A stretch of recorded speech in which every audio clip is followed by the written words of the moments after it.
In this video, I will show how to autoplay presentation in Canva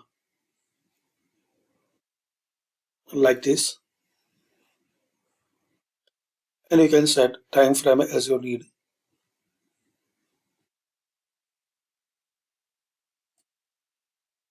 So we can see we have this presentation and there are some slides. Click on your first slide.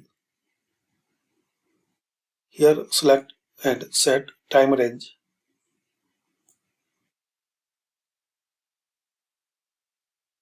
Now share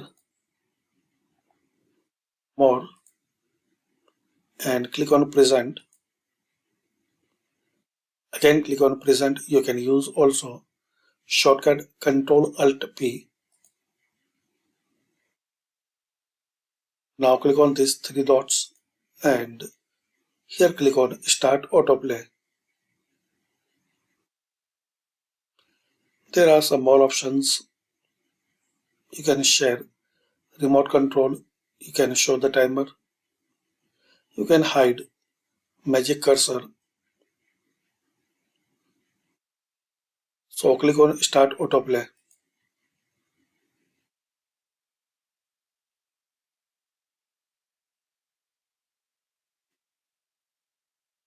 So this way you can autoplay your presentation in Canva. Thanks for watching. Comment this video useful for you.